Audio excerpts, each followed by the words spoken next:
It's The List and your boy at Fightful.com.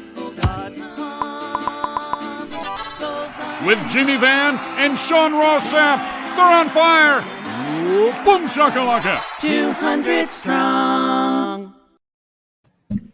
What's up, you guys? It's September 8th, 2021. It is The List and your boy number 228. Brought to you by our friend Destiny FOMO, who you can see right up there. She joined a tier that we never expected anyone to join on Fightful Select. So she is actually our sponsor for the next couple of months. Great person. I've come to know her a lot over the past year. Follow her, twitter.com/DestinyFOMO. Deep into that gaming world. Check her out. Wonderful girl. Going to see her in a few weeks at Arthur Ashe for AEW. But yeah, give her a follow. What's up, Jimmy Van? Getting close to that select target that I told you we were going to hit, Sean? Yeah, finally a raise for me. Yeah, finally. Jeez. So the traveling man, how was Chicago? How was that? It was, first off, awesome. I just want to say awesome. My only possible complaint is wish I got AEW interviews there. Wish they did media junkets. I think maybe because of COVID they're not doing it, but they weren't doing it for Revolution. So I hope they change that. I would love to see them do junkets. Other than that, it was phenomenal. I was happy to see Denise made a shit ton of money off of her Scrum videos because she ain't getting sent there on behalf of Fightful. So I was very happy to see that. For those of you who complain about the quality of the ones we had, I hear you. It will be fixed next time. Me and Jimmy have already talked about things that we can do to change that. But Friday, I got off the plane, went to lunch with actually a couple of people who I know from Kentucky but had never met. Went there, ran into a bunch of other media members there, went to Rampage, went to GCW. The next day was wild. It was busy. I went by Black Label Pro, did a couple interviews, went to karaoke, Jimmy. Yeah, I saw some clips of that. Yeah. I hit Jeremy was rocking. Oh boy, there's a video online that I have posted. I don't know if I'll release it. Denise and Jeremy with a duet of Taylor Swift, and it was something. But I hit Denise with the Stone Cold Stunner, and that's even before All Out, Jimmy. Did she know that was coming, Sean? No, she didn't. Man, you risk injury doing that stuff. Well, you know what? Sometimes when you get in the ring, Jimmy, you just look at the other person. You don't have to say a word, and you call it in the ring, Jimmy. That's you call it in the ring, right? Walk and talk. Walk and talk. But we had so many people that came up and talked about how much they liked Fightful, and that was so cool to me. I hope I get plenty of that tonight. I lost my Fightful mask in Chicago, so I had to order a couple more. But I'll be wearing this beautiful shirt that I created the concept for. My God. Very nice. I'm sure you'll expense the mask too. That's cool. Yeah, I'm going to expense these too. Of course I will. But my God, guys, leave a thumbs up, subscribe, tap the bell for notifications. Yeah. I was talking to Sean before Chicago. So I'm a big fan of trying things in restaurants that I've never had. Yes. You know, like trying new stuff. And I hit Sean up before Chicago and I said, hey, I heard about this place called Portillo's and they make a chocolate cake milkshake. So they actually take a slice of chocolate cake and they put the slice of chocolate cake in the cup with the ice cream. And Sean responded, he goes, oh yeah, I've been there like 3 times. Yeah. So I've got a lot of friends from Chicago, like just in general. There's a girl I went to college with who I actually didn't get to see this time, but I see every other time I'm there. And her big thing was, let's go there. And we tried it. I had one of their hot dogs too. It was really good. But this time, Lou Malnati's hooked me up. Deep dish, right? Yeah. Well, for Jeremy, it was deep dish. I've had deep dish. I was good on that. But okay. Had some regular pizza. But yeah, I felt like a bit of a host isn't the right word, but I felt like I didn't do my job because I didn't know who from Fightful was going to Chicago. Yeah. And so when I saw one of the videos on YouTube and there was Hannah was there and Denise and Jeremy and all these people, I was like, Jesus Christ, I didn't know these people were going.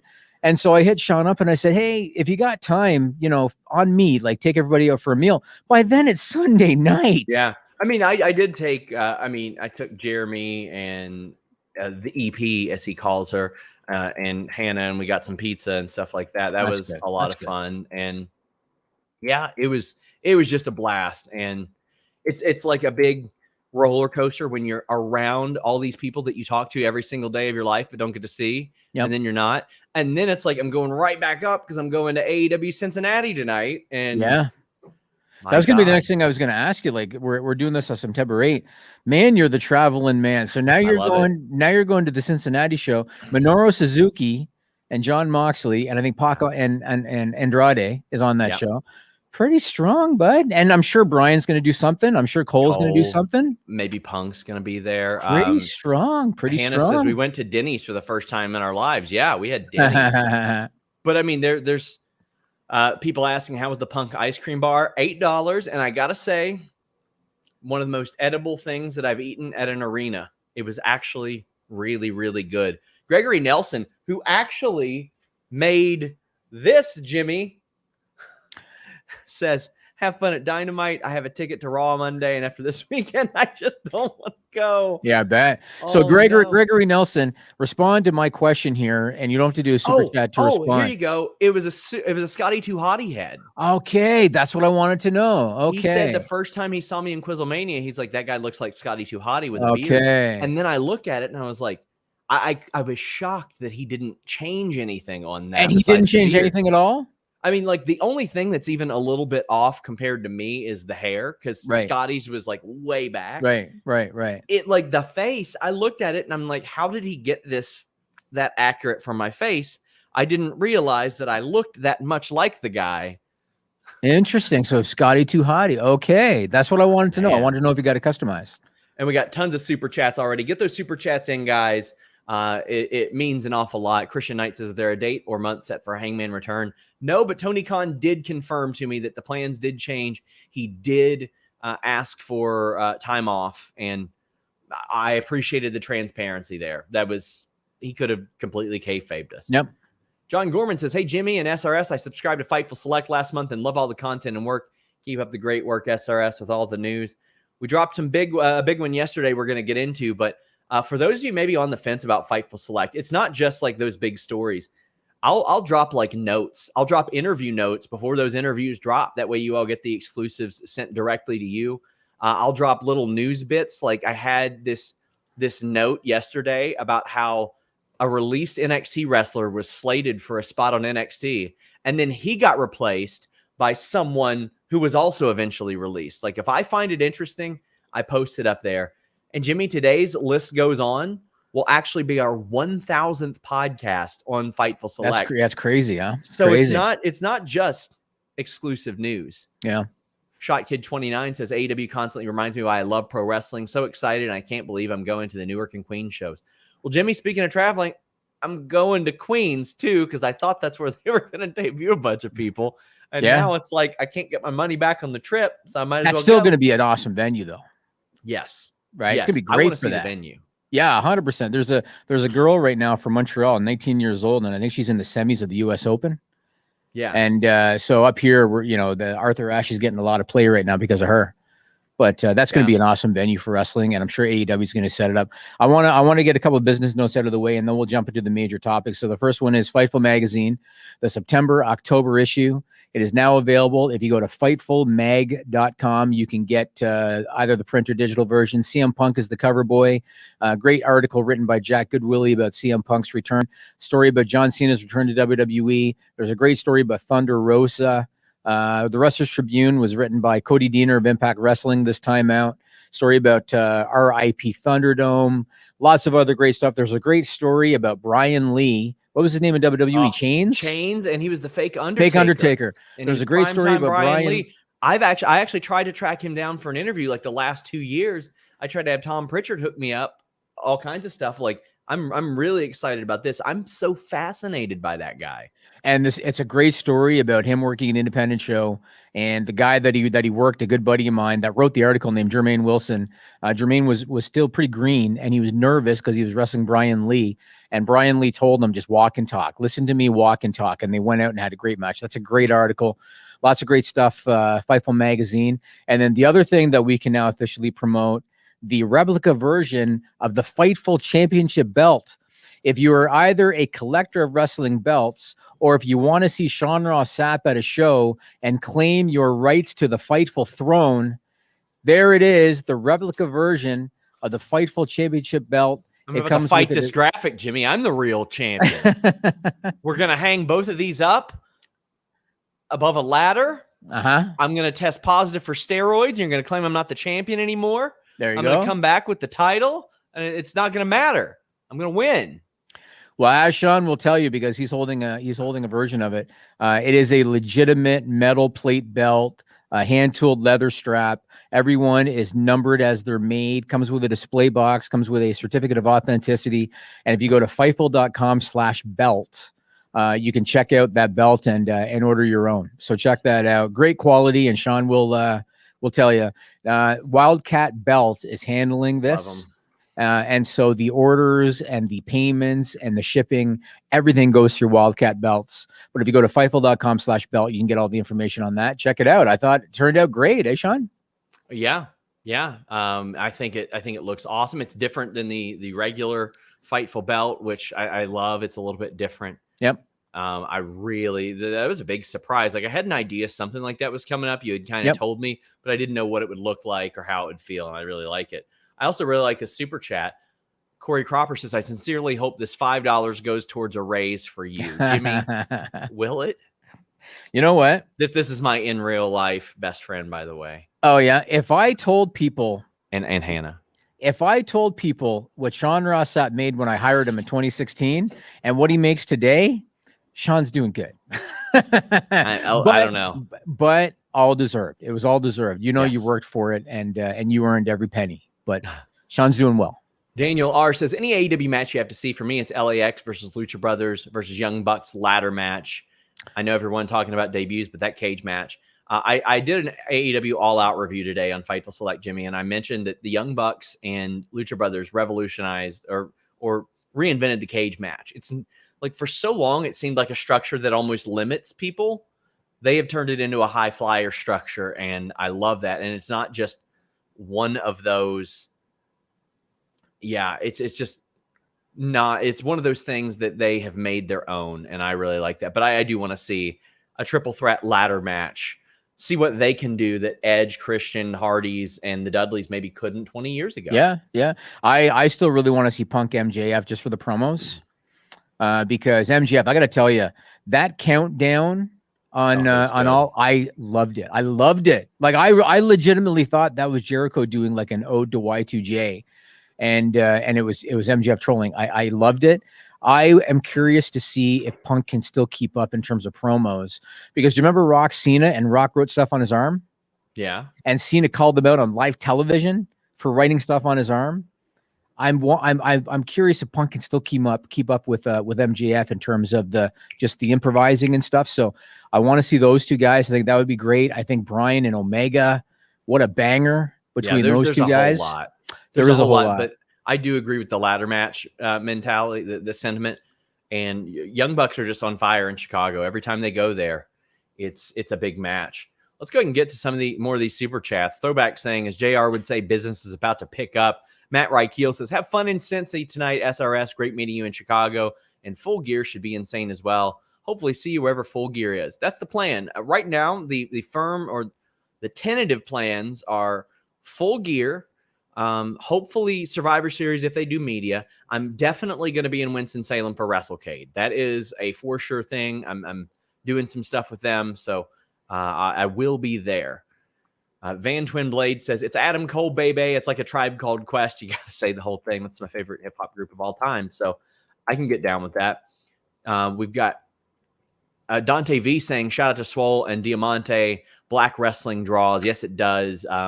They're like Peter Griffin versus the Chicken, and that's a storyline I've always wanted to see. I saw you post that, and Swole responded to you. Yeah, both of them did. Oh, they both did. Okay. Yeah. Luis Treese says, any idea on Arthur Ashe card matches? I think Kingston will be involved in something important, and I think they should do Lucha Brothers versus Santana and Ortiz. Even if Santana and Ortiz don't win the titles, I think they should do it there. MJF will do something probably pretty major there as well, I think. But it's hard for me to predict a match card, so to speak.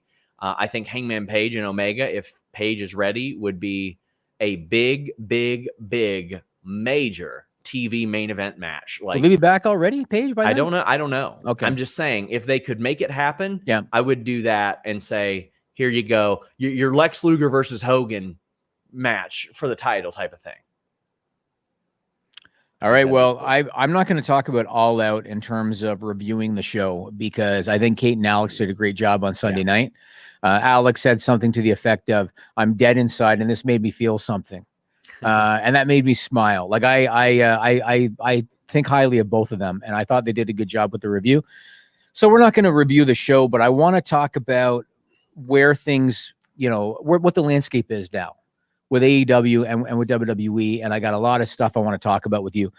I was a big fan of the Monday Night Wars in the late 90s, as a lot of people were. I mean, a lot of people that are wrestlers today are wrestlers today because of the Attitude Era as fans.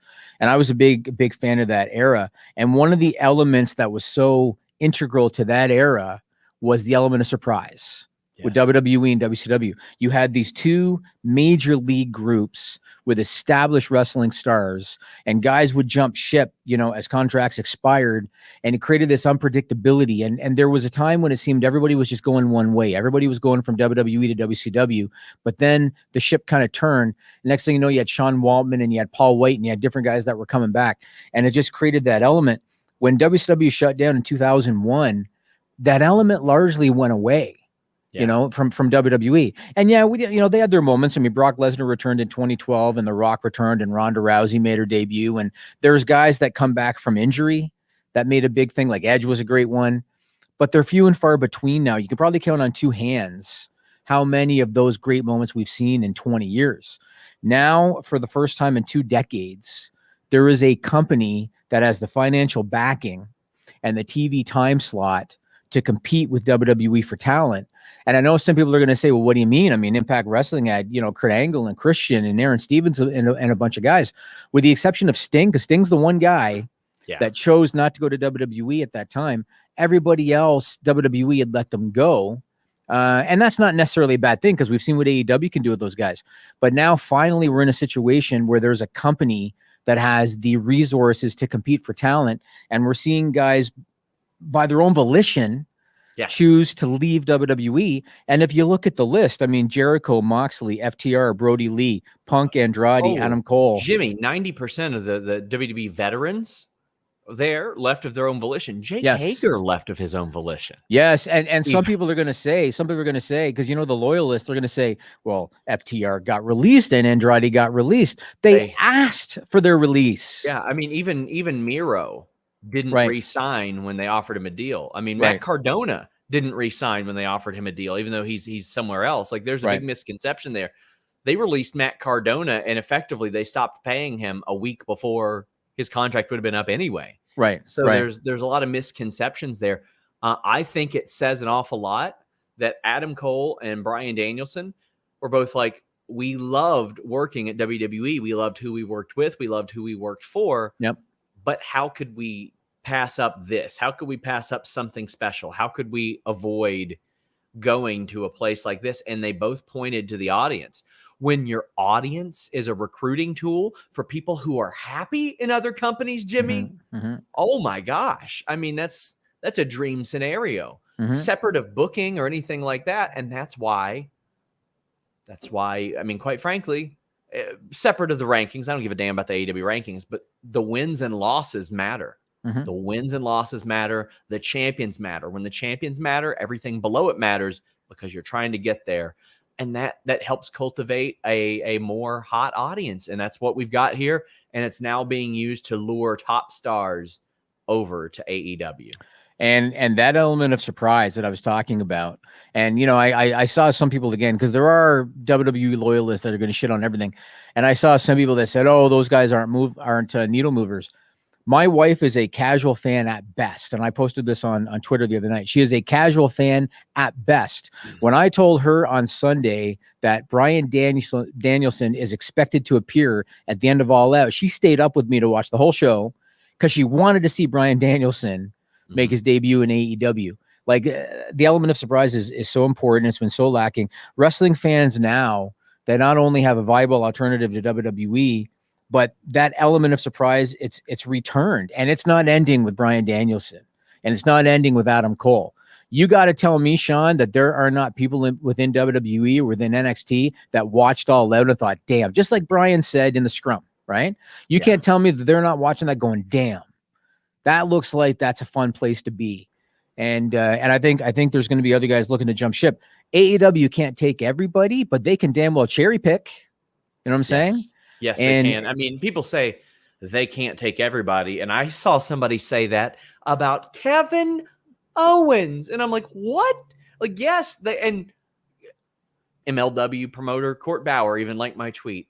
There's always room for the top wrestling talent in the world. There's always room to make shows deeper. The last couple of weeks, I thought Dynamite and Rampage were a little thin. They ain't going to be thin now. Right. I'd be shocked if they were thin now. We've got so obviously that's a big story we broke yesterday. Kevin Owens' deal is up in January. Fightfulselect.com. Please support the work that we do. I can't tell you guys how important it is. I know a lot of people put it out there shortly afterwards, but you're investing in us getting more of this news. And quite frankly, the more money you give us, the more time I have to. I was going to say, the more money Sean Ross Sapp makes. Yeah. Oh, that too. But I think all this ties in. So let's talk about this collectively. We've got Deuce saying, who's ready for a trip to Mount Rushmore, referencing Kevin Owens, Young Bucks, and Adam Cole. Yeah. We've got Joel Wood saying, I guess the feeling is Owens going to AEW. What about Pete Dunne? They offered him an extension. I don't know if he signed it. And then we had what Mick Foley said yesterday. Yeah, so I want to tie all this together because I think it all works together. But Chris Marcellus says, I hope Bryan Danielson uses his American Dragon gimmick. Love to see cattle mutilation back in play. I mean, he could still do that regardless. I saw a T-shirt with American Dragon on it. Yeah. Slayman Sammy Joe says, we post All Out crowd chanting, we love wrestling. They also chanted talk forever because Daniel Bryan's like, I'm not going to talk for a long time tonight. And they chanted talk forever at him. Yeah. But Kevin Owens, I reported yesterday, his deal is actually up a lot sooner than possible. Usually I wouldn't give this stuff out for free, but he was trending on Twitter. People know about it. His deal's up in January. Originally, it was up in 2023. I found this out earlier this year, Jimmy, because there was somebody in WWE who saw our contract expiration article. Do you remember when somebody sent a super chat and asked why that was off a few weeks ago? Mm-hmm. That was why it was off a few weeks ago. Because somebody from WWE hit me up and they said, hey, that was accurate that his deal was up in 2023. It's not anymore. So I started to poke around. And as I reported today on Fightful Select, after the situations regarding Malachi Black and Adam Cole and Pete Dunne, they took a closer look at their contracts. They were very aware of this. This isn't like WWE got caught asleep at the wheel. I don't know why people are making it about that. Mm-hmm. The story was this guy's deal is up a year and something before we all thought. Luis, there he was in episode 226. He asked a question about KO. You're welcome. Yeah, I knew then. I knew probably 2 months ahead of time, but I couldn't really say it. I was working on this story and I got it. But the same day that this news drops, Jimmy, you got Mick Foley saying, WWE, we have a problem. Yep. You are not the place where people aspire to be anymore. Yep. You are not. He said, yeah, when I came up in 1996, I was creatively satisfied and a lot of great things happened for me. And he's like, I don't know if I would trust the powers that be now. Yep. In 1996, it was great. So we've got Ten Ruza saying, any further thoughts on KO and Foley? You What Mate says, what's the reaction to what Mick Foley said yesterday? Yep. A lot of people are very interested in this. Please tell me your thoughts when you heard that. I thought it was interesting coming from him, given his ties to the company. Yes. Because obviously you know Vince McMahon's MO, and Mick is kind of one of these beloved characters, but you know Vince McMahon's MO and something like that will get you blackballed. So kudos to Mick Foley, I guess, for being honest with his opinion. I look at it like this: your success in the ring dictates how big of a star you're going to be, and how much money you're going to make, but your talent's only going to get you so far. Yeah. The man with the pencil is going to dictate where on the card you're going to be, which in turn is going to dictate how much money you're going to make. And that's reality. And when you look at WWE, let's say if you are an aspiring talent, right? Like Mick Foley said, let's say you're an aspiring talent and you look at Karrion Kross and you look at Cedric Alexander and you look at Ricochet. And I'm even going to put Montez Ford in that equation because I think Montez Ford should be a damn single star by now. He's going to be great. Yeah, you put those guys in that equation, and if you're an aspiring talent and you see how those guys have been handled, and now you look at Miro, and you look at Darby Allin, who everybody's talking about, all the guys coming up, signing with AEW, and you look at MJF. If you're an aspiring talent, and if you have the option of going to both places, you know, it's like what we said with Adam Cole. Unless you have a guaranteed big money, no cut contract, why would you go there? Unless, like Adam Cole said in the scrum, when I was 9 years old, that was my dream. Yeah. And this is the thing WWE has that AEW doesn't yet, is that a lot of the guys that are coming up, they were fans of WWE, just like I'm a lifelong fan of WWE. And that was what they aspired to do. And I look at Gable Steveson, who just signed, in the same light. You know, he has not hidden the fact that he was a WWE fan, and that's kind of what he wanted to do. But give it 5 to 10 years, and 5 to 10 years from now, WWE is not going to have that anymore. They're not going to have that, I'm a lifelong WWE fan, and that's the goal. 5 to 10 years from now, AEW is going to be the dream.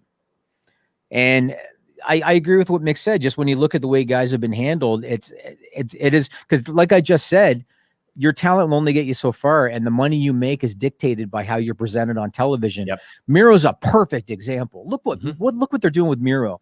And I couldn't believe on Twitter the people that had the gall when I posted the whole thing about Malachi Black and Miro. These are guys WWE didn't want, and AEW presented them differently. Oh, and now it's so dumb the way that we had people saying, "Oh, Fox and USA aren't worried about Adam Cole and Bryan Danielson leaving." Right. That is, all due respect to that person who I get along with, that is one of the dumbest comments I have ever heard.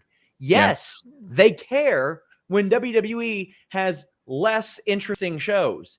You are out of your fucking mind if you think that these two networks don't want the best possible show that can be made, because that means more viewership for them. It is unreal how people can convince themselves that a company throwing billions of dollars at another company is just okay with whatever. Right. No. Right. Well, I saw people on social media that were saying, oh, maybe this is going to light a fire under Vince McMahon. What happened with, because obviously the reception for All Out was very positive, right? And so people were saying this is going to light a fire under Vince McMahon. If you believe that, then you don't see the big picture, because the big picture is WWE right now, just on their US rights, just on Raw with NBC Universal, just with SmackDown on Fox, and just with the Peacock deal, makes almost $700 million a year just on the US rights. And that's excluding international rights. That's excluding Saudi Arabia shows. That's excluding merch and ticket sales. Just on their US rights, they're making $700 million a year. This man is 76 years old, and he has surrounded himself with yes men that tell him exactly what he wants to hear. Anybody that's going to shit on Bruce Pritchard and say, oh, the quality of the show is because of Bruce Pritchard is in job preservation mode. Always. Right? I mean, yeah. always. He knows what Vince wants to hear, and he delivers what Vince wants to hear to save his job. That's reality. And until Vince is out of there, with all due respect to him, nothing's going to change. It's just not, because the money's guaranteed. Yep. I mean, that's the sad reality of the situation. It is. I'll say this: the last few weeks have been more inspired than usual, because it hasn't been rematch. It's been new match, rematch. Right. Like, I mean, we're getting Sheamus and Damian Priest again. What? Yep. Why do we need that? Yep. Why do we need that? Revu Roy says, imagine Ric Flair coming to WWE in this condition. I don't know what you mean. You mean like Ric Flair in like 92 or something? Like, or 91. I'm not sure what you mean by that. We've got a bunch of super chats. KE775 says, can WWE reverse their negative momentum? They could. They won't. You know what? I was going to talk about this later, but I'm going to talk about it now because it ties into this. So look at Omos, right? Mm-hmm. Omos makes his in-ring television debut at WrestleMania 5 months ago. Omos is maybe the only guy on the Raw roster who for 5 months has been protected. He's been pushed. He's been made to look strong. And what happened on Raw when he was face-to-face with the WWE champion? It was like 1989. It was like live card was hot. It was like Lashley was Hogan and Omos was the monster of the month. And they were like, oh my God, what's going to happen here? I was too. Yes. I was excited for a Greco-Roman knuckle lock, Jimmy. I was like, hell yeah, test of strength. Give me that. The only move that worked on WCW Thunder video game. I want it. I want it. And Damian Priest has been protected as well. Besides that, it's hard to even think that he was. He got pinned by the Miz with his pants around his ankles. Yes, but he has never lost a singles match on Raw ever, and I think that says a lot. And they should keep it like that. And it was to the point, Jimmy, when even a few months in, I'm asking Bobby Lashley who should challenge for your title, and the first name he said was Damian Priest. Well, I'm sure he probably said that name because he ain't a loser. On TV. Yeah, but it's the same thing that we said about Ryback in the past, where they brought him in. They spent a few months with him working enhancement matches, handicap enhancement matches. Next thing you know, he works Punk in Hell in a Cell, and they did a very surprising buy rate. This isn't rocket science. If they chose a few guys and they decided to protect those guys, push those guys, that means that you're sacrificing other guys in order to push those guys. Next thing you know, you've got legitimate challengers. But they don't do that. That's just kind of how it is. And when I saw that Randy Orton is getting the match at Extreme Rules against Bobby Lashley, I thought to myself, on the Raw brand right now, can you think of one established babyface in the main event picture who is capable of legitimately challenging Bobby Lashley other than Randy Orton? Can you think of one established babyface right now in the main event picture on the entire Raw brand outside of Randy Orton? Well, there is nobody else. If Priest didn't have the U.S. title, I would say that. But I don't want them to tie up those titles, which is exactly what they're doing. That's exactly what they're doing. There's literally nobody. There's nobody. Yeah. And when I see what happened with that reaction with Omos, I thought to myself, this can be done. But the problem is they're just not doing it. They're 50-50ing everybody. Another thing that I want to mention. Well, go ahead, it's Sean. also very frustrating because you have all these prizes on your brand. You have the U.S. title, the WWE Raw title, the women's title, the tag titles, all that. And you consolidate it to where it's like, oh, no, have Lashley go out and yell at Damian Priest, and then have Lashley an MVP challenge for the tag titles, and then have the tag champion challenge for the Raw title. Instead of being like, you know what? We need something important in hour 1, hour 2, hour 3. Let's do a title match. Let's do a top contenders match. Let's do something else. Now, this week, they did effectively run half the show as a top contender match, so I'm cool with that. But make as much stuff as important as you possibly can. Sorry to cut you off there. No, it's okay. So I went back and looked up June 26, 2018. Mm-hmm. June 26, 2018 was the day that WWE announced their deals with Fox and NBC Universal. Mm-hmm. And those deals kicked in October of 2019. The week of June 26, 2018, that happened to be a Tuesday, and SmackDown was still on a Tuesday at that time. That night on SmackDown, do you know who they featured on SmackDown that night, June 26, 2018? Yes. Luke Harper, Daniel Bryan, Rusev, and Kane, along with a handful of regulars that are still there today, Becky Lynch, the Usos, and Jeff Hardy. And Jeff Hardy, of course, now is in the 24/7 title picture. So good for Jeff Hardy.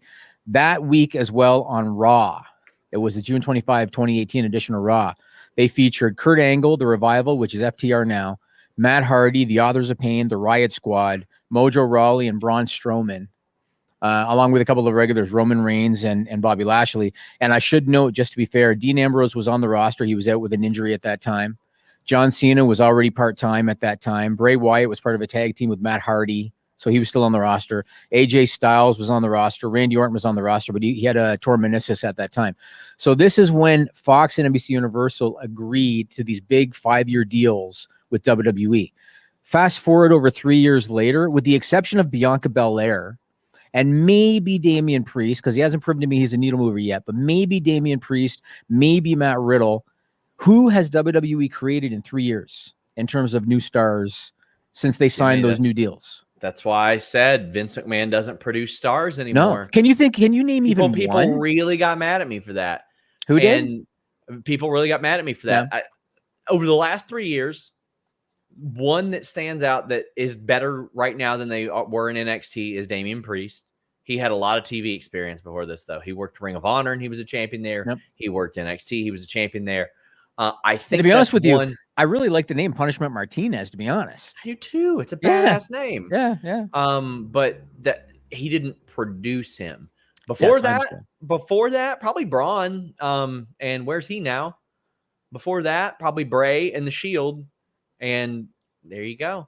But when you look at from the time they signed Punishment Martinez was already over, not WWE global TV level. Like he definitely helped his case a lot by doing really, really well in WWE. But I know that you're working on this story with about the television executives, Fox and NBC Universal. And to just cut you off, I know I said it'd be out this week. I promise I'm still working on it. But this shit that just happened this past week, it's like another big thing happens. It's like, oh well, there's Becky and Brock, and they're seen as in, and then he's out, and then it's like bye Cole and Bryan Danielson.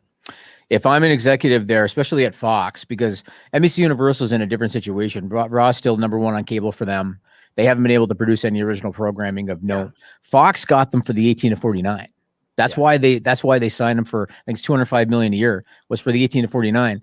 And they haven't moved the needle. I remember when they signed, and I believe the president of Fox said they were targeting a 1.0. And they're doing like what, a 0.59, 0.69, I think, somewhere in that range.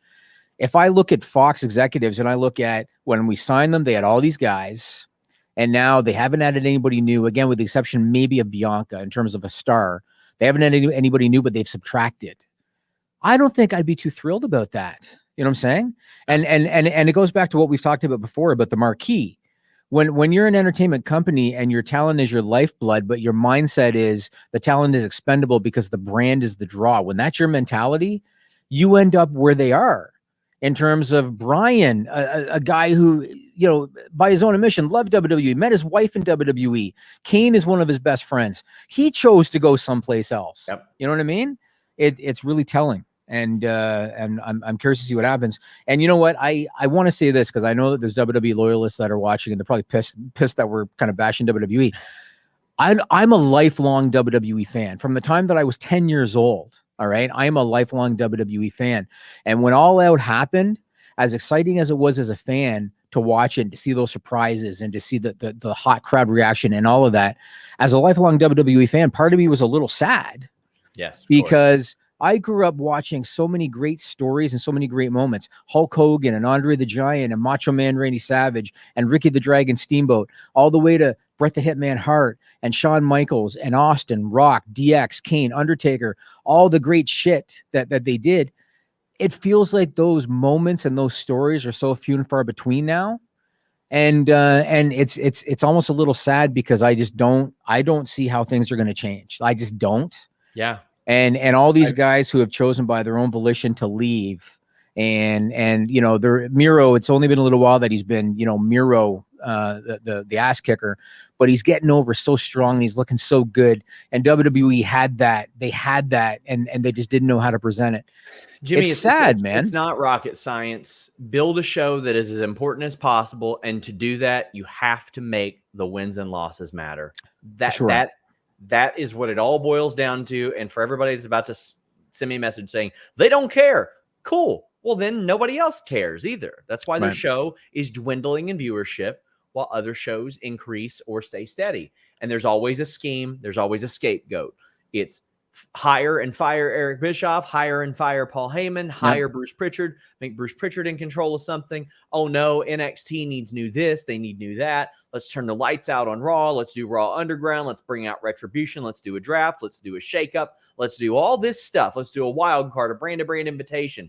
You are the authority. There is always an excuse. There is always a scapegoat instead of just don't be fucking lazy and make something that people want to see. The talent is there. The creative minds are there. People don't get into wrestling without being creative, Jimmy. You got to create moves, stories, a character.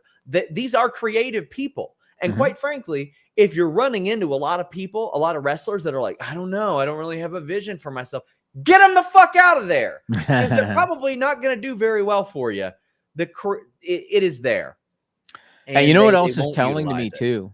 I'm sorry. You know what else is telling to me too? When Cole was asked about what he's looking forward to at the scrum, and he said, I'm looking forward to sitting in a room with, you know, say Tony and with whoever else and brainstorming and having my ideas be heard. And maybe they're not good and we choose to tweak it, or maybe it is good and we choose to use it. To me, it was very telling that he said that because NXT had this reputation as being different than the main roster. Yes. right? Had this reputation of it's different. Hunter leads it, and the guys have more influence. Adam Cole was arguably the top guy there, and for him, very well, right? And for him to say, I look forward to being in a room where I can like give my ideas and have them be heard. That was very telling to me, man. That he said that.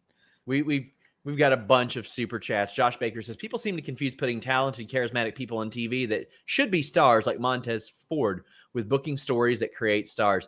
Man, I had people say, oh, look how well they built Bianca Belair. And I'm like, no, Bianca Belair got over in spite of a terrible storyline leading to WrestleMania because she and Sasha Banks are two of the best performers in the world. Right. She wasn't on TV after she got called up, besides when they wanted her to beat Zelina a few times. They took her off TV because they didn't know what to do with her. When you have people like AOP and Bianca Belair, and you're like, oh, I think I'll park them instead of having them win matches and getting them over, that's indicative. KE says, have you ever heard anything regarding Triple H's feelings regarding cuts? Cuts, former NXT champions jumping ship and NXT changing perception. Well, I know that Adam Cole really liked working with him. I had always heard that he had a sense of loyalty to Triple H and Shawn Michaels, but I can tell you that Triple H's response to the email information that came in when they announced all the releases was just thanks. Right. Just like a dejected thanks, it seemed like. Yeah, and obviously he canceled the takeover, right? He canceled the takeover call. Yeah, this was the first time they didn't do an NXT takeover call since I've worked at Fightful and since I was working at Wrestling Inc. Yep. Mullane says, would you do a show in the shadow of Mount Rushmore to debut Kevin Steen if he were to sign with AEW? I don't know if they have venue setups there. There's a lot more to it than that, but I like what you mean because AEW wants different looking venues, and I think that's important. I got to say, I would love to see Jericho and KO. Revisit that partnership because that was I talked about how we don't see a lot of great moments anymore. Kevin Owens' turn on Jericho was one of them. That was one of the few great moments that we've seen. Kurt Benoit says, shout out to Tony Khan. The media scrum someone unintentionally and indirectly insulted 2.0. TK corrected them immediately. Respect. I must have missed that. A reporter said to Adam Cole, you're the first NXT star to jump ship. And TK said, don't forget 2.0. I understand that, but they were released. Like they had signed new deals with WWE, but hey, it's just the political answer. They're way better off now. Perseus says, listening to you guys on my drive down from Columbus, I'll say hi if I see you. I hope you do. If you all see me tonight, please come say hi. Sean loves nothing better. So if you see Sean having a meal somewhere, let's say he's in a restaurant having a meal, he loves nothing better than to have people come up and ask for a selfie. Right when he's I don't mind taking pictures of people. But I'm talking mid-bite. Well, maybe not that's during when he COVID. wants a selfie. I've never had anybody like do that during a meal or something. People are really polite. And I mean, that's. Did I tell you about my meal with the Bushwhackers that time? Oh no, did I tell you about that? You didn't. I had dinner with Justin. I tried to picture this table. I had dinner with Justin Roberts and the Bushwhackers. Boy, and the Bushwhackers. I'd say every minute and a half, somebody came up and asked the Bushwhackers for an autograph. Oh boy. And Luke did all the talking Butch did all the talking because Luke is the reserve one. Partner first. I was like, he was there too. What's that? Sorry? I thought you meant your business partner. No. It's like he was there too. Yeah, no. So Butch did all the talking, and he very politely would say, "Wait till I'm done eating, and then come back." And then they'd go away. But then a minute and a half later, somebody else would come up and ask. And I said to them, I was like, "How often does this happen?" Because obviously the Bushwhackers are pretty recognizable guys to wrestling fans. I said, "How often does this happen?" And they said, "All the time." Yeah. So, but Sean Rossap likes it. So I mean, I guess we have a couple of Tony Khan related questions, but we also have some comments. DJ Cass says, "Remember when NXT was the future is now?" Yeah. Aaron World Order asks a question that Jimmy won't know the answer to. When is it the last time two Canadians main evented a pay-per-view? I mean, we don't have that information right offhand. AEW All Out. Yeah, there. That's why they're asking, because it was at AEW All Out. Daniel R says, should AEW do a Money in the Bank style gimmick or too obvious? I think they would need to put their own spin on it. They put their own spin on the Royal Rumble, and I like that. I hate it. I love it. I hate it. So I will say this, and somebody on social media mentioned this. If they do picture-in-picture, whenever it's time for the next suit to come out in the Casino Battle Royal, then it might work if they do picture-in-picture. When I watched the Casino Battle Royal at All Out, and I've never liked the concept, and I will say I applaud them for trying to get their own signature match. I haven't seen it back on TV, so I don't know what you watch mean. it back on TV because you'll think differently. So here's what happened. The next suit would come out. You got five girls, right? Yeah. Just like in the Rumble, whenever there's the next entrant, the entrant runs out, action's going on in the ring, the entrant runs out, and then they get into some spots with somebody. The problem in the Casino Battle Royal is the first girl in the line runs out, the camera's on her in the action, and the other 4 are completely forgotten about. Yes. And I saw that, and I thought, I just hate this concept. I understand why they do it. They do it for the Joker. That's basically the reason. And I applaud them for wanting to have a signature match. That's cool that they want to have a signature match. It doesn't work. I don't like it. Yeah, all the entrances were missed for all the suits, except for the first girl that led the line. Like somebody on social media said, if they do picture-in-picture, and if they have one on the entranceway, then it might work. Then you've got everybody coming out. That might work. Okay, unless what's that? Yeah, I mean, I didn't see what you meant at first, but now I can even see it in my head. Like, there are some production things. Right. Anna says what he really loves is when people want to show him card tricks at 2 a.m. That's another. I don't want to bury anybody, but I was very tired. I'll say that I was extremely tired. I've never been more tired in my life than when that happened. But oh boy. Overall 99 said WWE should be worried if Roman leaves for Hollywood. He's the constant trend for WWE. They should be constantly building more stars. They should, and they don't. And they don't because wins and losses don't matter for them. Sure. Maybe they could get away with that 20 years ago. They can't anymore because now people realize that you can pass on Raw. Antoine says, big Fightful supporter. It was awesome meeting you at GCW Black Label Pro. Keep up the great work. Hope you didn't spend too much on that car rental fee. Buddy, I did, but it was worth it because everybody else was. I haven't seen the receipt yet. I'm sure I will. Oh, if you want me to pass that along, I will. Yeah. But Antoine, it was great to meet you. That was really awesome. We got to speak with him for a while. Eric says, Jimmy, is there an opportunity to invest in Fightful? Yeah, FightfulSelect.com. You can drop that $5 a month, my friend. Sean Ross Sapp, you sweetheart. That was the best answer possible. You know what? Maybe I'll sell to him, Jimmy. We've got Pac Von saying, Sean, you look a lot like MJF. Please don't tell him that because he'll bury me on Twitter. Can we become Fightful Select members through YouTube membership? No, that's a separate thing. Go to FightfulSelect.com or Patreon. Rangers Mayhem says, what's your take on Omega Reigns' debate of the number one wrestler, the god of professional wrestling is in his number one rightful place on the list? This is about the PWI 500. All due respect to PWI. I love them. I grew up reading them. I could not give less of a shit about that list. I respect all the wrestlers on it and everybody who does care about it. I hope that it means a lot to the people involved. I don't give a damn. I ain't arguing about it. I agree. I think that stuff is subjective. Yeah. And I know people always talk about like the Wrestling Observer Awards and stuff. I don't care about any of that stuff. It's all subjective and it's like popularity contests and I don't care.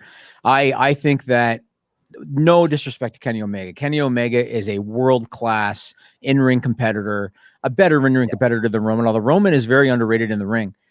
In terms of I saw what PWI classifies as the categories that lead to them choosing somebody. Yes. And one of them was like influence on the business and all of that. With all due respect to Kenny Omega, he's nowhere close to Roman Reigns' league in terms of star power. Not even close. Not even close. And so great in the ring, world-class guy, not even in Roman Reigns' league in terms of star power. And that's just my opinion.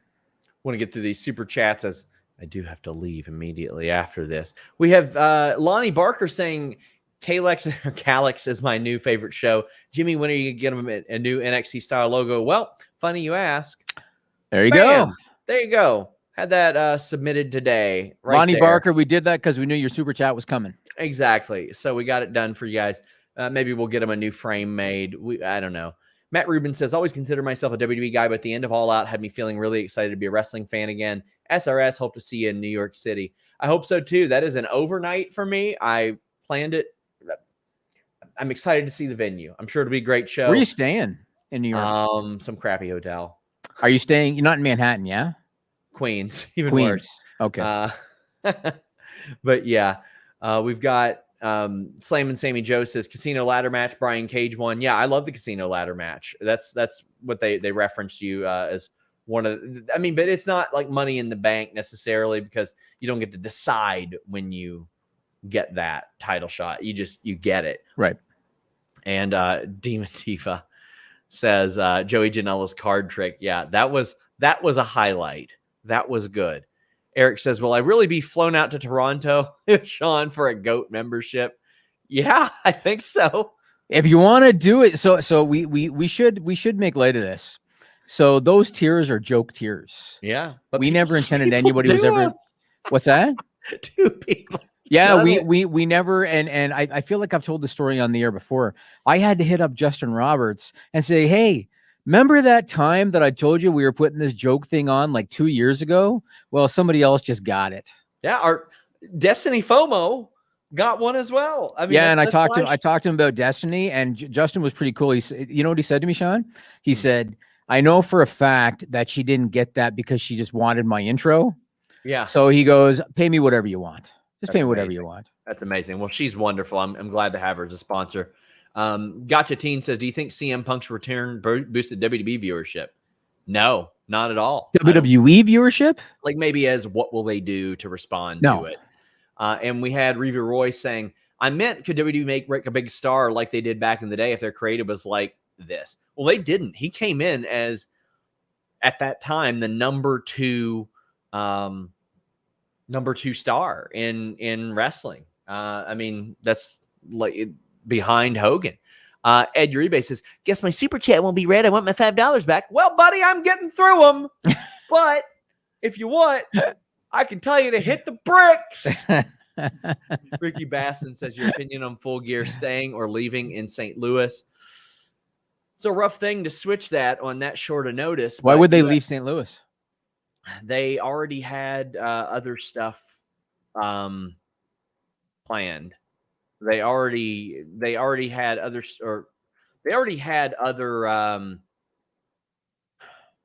venues booked, I think, and the UFC was Saturday night, NFL's Sunday night. I see. So the venue was already booked. Yes, exactly. Got it. Sorry to stutter there. I was trying to find that super chat from Ed Uribe, who says, it was incredibly stupid of Bryan Danielson saying he loved working for WWE in his first promo. Well, since you were a crybaby about me taking a little bit longer, I will say that was an incredibly stupid comment because it's not bad to say that you don't hate the place you used to work at. No, and like, see, and people got to understand too, the fans at All Out, and AEW fans in general, yeah, some of them hate WWE or some of them are disenchanted with WWE, but they want wrestling to be good. And this is what we always say. I don't want to bash WWE. And when wrestling is good, we say it's good. But it just so happens that in WWE, there are more things now that make you want to thrust your head into a wall. Yeah. Because there's just so much nonsensical shit that's booked. I don't want to bash the company. I want things to be good. Eric says, I have 5,000 to burn. Sold. Do it. I want to go to Toronto. I've been planning a trip to Toronto this fall anyway. It's like, man, send me. I think I might have to crunch the numbers to make sure I'm not losing money on that deal. I don't think you would be. I don't think you would be. You'd be paying. It'd probably be like what, 1 night, 2 nights, something like that. There you go. I'll have you on a red eye back the same night, Sean. Yeah, I'm sure you will. Solid Gold says, I think AEW should feature a Next Division Championship where 3 stars from AEW and 3 from Impact compete in an X Division structure. I disagree. I don't think you need that. I mean, they could do a match, sure. I think they should establish their own titles, and I don't think you need to put like a style on it necessarily. Dylan says, guys, I don't have any info on Sami Zayn's contract. None. What I have is up on that website. When I get it, I will let you guys know. I don't know how much time has been added to it. I appreciate the super chat, but I do not have any additional information on that. So please stop tweeting me and asking. But I do appreciate that super chat. Charles said, if you have time while in Queens, I highly recommend you check out Jackson Diner for lunch. It's excellent Indian food buffet. I'm going to I think I'm supposed to see Destiny and Demon Diva there. So I think I'm going to just listen to what they have to say. Have you not Indian food in your life, Sean? Yeah, of course. Don't be ridiculous. Have you? Yeah. Because when I took you to the sushi place in Vegas, you acted like you lived like in a farm out in Wyoming and had never seen sushi before. So you've had Indian food? I live in a farm in Kentucky. Joel Woods says, so with Owens potentially leaving, I like AEW, but I'm a WWE guy. I'm shocked to learn that, Joel, based on our interactions. He says, I'm less excited when they're not doing well. Is there nothing to be positive about? You can be positive about whatever you want, man. I mean, you can like things or dislike things to the degree in which you find. Is he talking about in WWE? Yeah. I mean, look, RK Bro is a lot of fun. I still really like RK Bro. I think Damian Priest has a lot of potential as long as they're smart with what they do with him. Bobby Lashley is finally seeing his potential. They should have done this with him when they brought him in, but he's finally seeing his potential. Roman Reigns is still the man. I love what they're doing with him. There's still stuff to like. It looks like they're going to bring the Demon back. That'll be cool. Yeah. So there's still stuff to enjoy. And I'm a big Brock Lesnar guy. I've been very honest about that. And Brock is back. There's stuff to enjoy.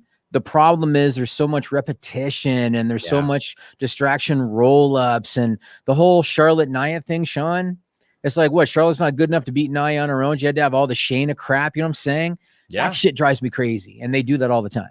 Josh says, what's happening with Dunn? They offered him a new deal. I don't know the length. I'm trying to find out that as we speak. I probably shouldn't even tell people I'm trying to find it out because somebody else will try to scoop me. But Hannah says, Brian's father-in-law and wife still both get checks from there. Why would he shit talk them? That's a very good point.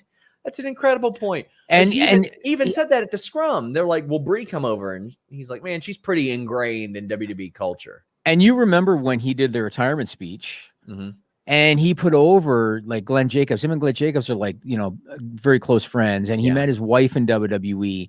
And, you know, he was a commodity in Ring of Honor. You can't compare what happened to him in Ring of Honor compared to what happened to him main eventing WrestleMania. There's no way that he's going to crap on WWE, and there's no way Adam Cole's going to crap on WWE, and they shouldn't. They were both taken care of. I agree. If you want to be a commodity in Ring of Donger, check out our friends at BlueChew.com. You know the drill, guys. Blue Chew gives you that. Good. You can get your first shipment free. You just pay $5 shipping when you use the code FIGHTFUL. Have I told you about Blue Chew before? It's the unique online service that delivers the same active ingredients as Viagra and Cialis, but in chewable tablets at a fraction of the cost. You can take them anytime, day or night. You can plan ahead. Be ready whenever the opportunity arises. Sign up at Blue Chew, consult with one of their licensed medical providers, and once you're approved, you'll receive your prescription in days. It's all done online. No visits to the doctor's office, no awkward conversations, no waiting in line at the pharmacy. The tablets are made in the USA. They are prepared and shipped direct to your door in a discreet package. Blue Chew is fantastic. It is discreet. The postman isn't going to know what he's bringing you unless you're doing the postman. Then the postman will absolutely know what you're bringing. And what you're bringing is that excellent erect penis thanks to BlueChew.com. It's not just for people with a problem. It's about that performance. They are so confident in their product that they're giving it to you for free. Just pay $5 shipping. So you just said that you're bringing an erect penis to the postman. Maybe. I don't know. I'm not here to judge. Van Twinblade says, who is that AJ kid from the scrum? AJ Awesome. He is a kid that comes to the AEW shows. He's done interviews with Kevin Owens in the past. He's done a lot of interviews. Check him out on YouTube. Very, very good kid. Always very pleasant to see he and his mom at those shows. Ricky says, chance of the Iconics, now the inspiration to AEW. I mean, if they're not there right now, I wonder how realistic it is, but they do have their visa situation squared away. I don't think that we'll see them there soon, but I could be wrong. A lot of people thought that I was being really literally when I said I didn't expect to see Bray Wyatt in AEW, but you never know with that one. Zeke Jackson says, Omega and Ospreay are Twitter beefing. Oh, good. They should be. They're two of the best wrestlers in the world. They absolutely should be. Confliction says, speaking of Toronto, with these KO rumors swirling, AEW could probably do a Canadian show with how many Canadians they have on their roster. Oh, yeah. They could sell really, really well there. So I'm sure people know this, but in case you don't, the Khan family owns the Four Seasons Hotel in Toronto. And Tony Khan has spent a lot of time in Toronto because of that hotel. Before the pandemic, in at least one interview that I saw, they talked about London and Toronto as the two cities that they wanted to hit outside the U.S.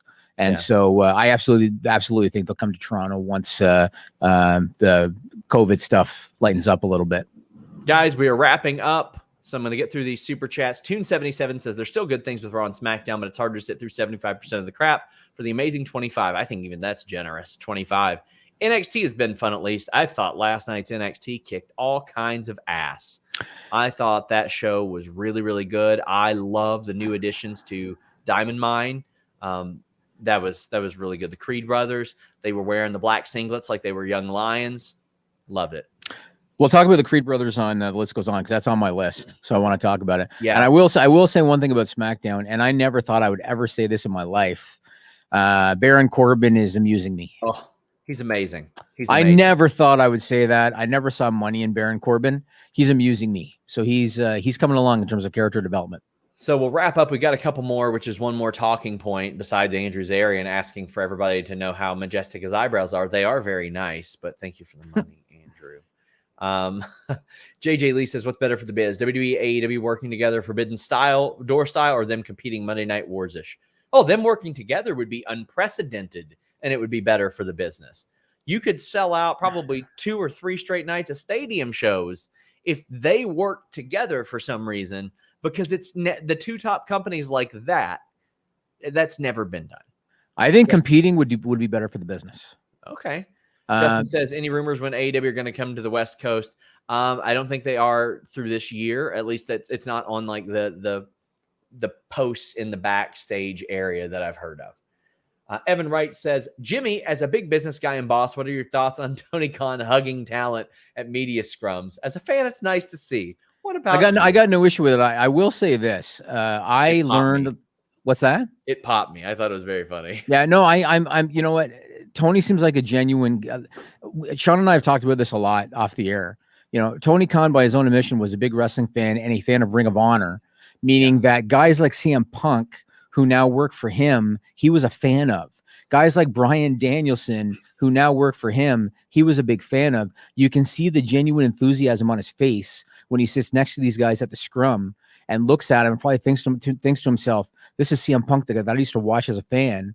And now he's working for my company. He's got a genuine enthusiasm, whereas Vince always kind of looked at everybody as a commodity. So I'm cool with all of that. I did learn, because he's asking about the business part of it, I learned a long time ago to kind of keep a separation. Sure. And so, you know, with all due respect to everybody that works for me, you're not going to see me go for dinner, probably. That's why I hit stunners hit stunners on Ventura and Melissa every time I see them. I'm not hugging them. Did you know Melissa got engaged? Did she? Congratulations, Melissa. Yeah, Can't wait to get invited to the wedding. What could possibly go wrong? Matt McClure says, will Tony split rosters between Dynamite and Rampage? No, there's no reason to, because they build people effectively regardless. And it's only an hour. They could just cycle guys in and out.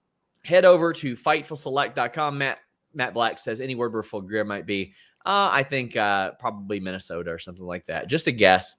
But guys, I think I got all the super chats. Until next time, thank you to our sponsor, twitter.com/DestinyFOMO. We're out.